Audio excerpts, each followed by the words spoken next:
Everyone, మేము స్వర్ణగిరికి వెళ్తున్నాం ఈరోజు మా ఫ్యామిలీతో. బ్లాగ్ పెడతాం, చూసి సబ్స్క్రైబ్ చేయండి.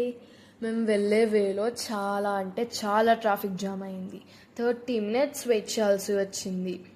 టోల్ ఫ్రీ దగ్గర ఏదో జామ్ అయింది ముందల, మాకైతే తెలీదు.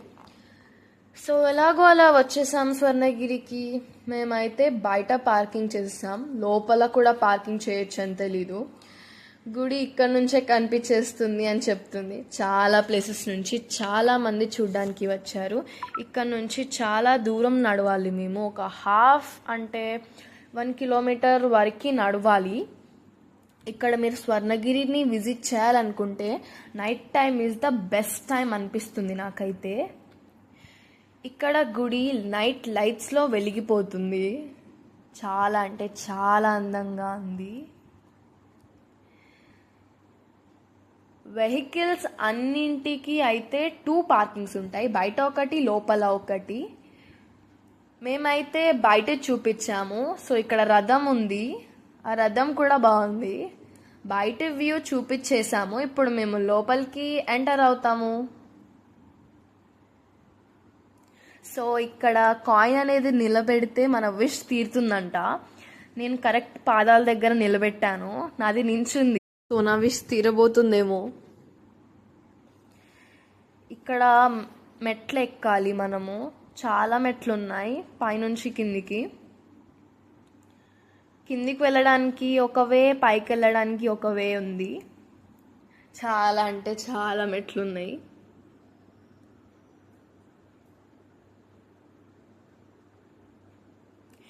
ఇక్కడ ఫొటోస్ ఇంకా బుక్స్ కూడా అమ్ముతున్నారు.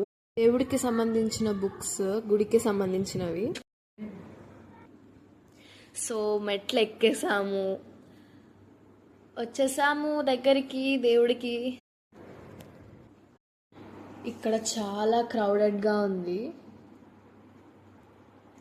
అక్కడ ఆంజనేయ స్వామి విగ్రహం ఉంది, చాలా పెద్దగా ఉంది.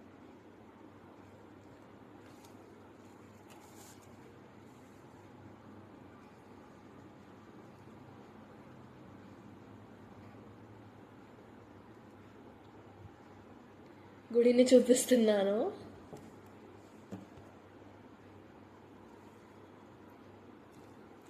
ఇది శ్రీ గరుడ మండపం అని అంటారు. కింద పేరు చదివాను.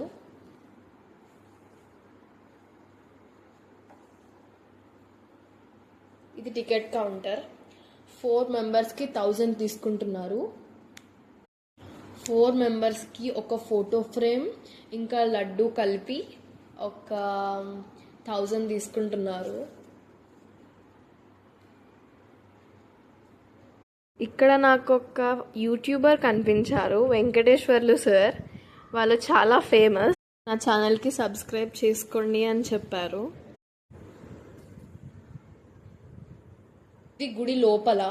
మళ్ళీ వీడియో రికార్డ్ చేయనీయలేదు. లోపల అసలైన స్వామి వెంకటేశ్వర స్వామి ఉన్నారు. ఇది గుండం. ఇందులో మధ్యలో పద్మనాభ స్వామి పడుకుంటున్నట్టు ఒక విగ్రహం ఉంది. గుడి పైన నుంచి కింద view. So that's it for today's vlog.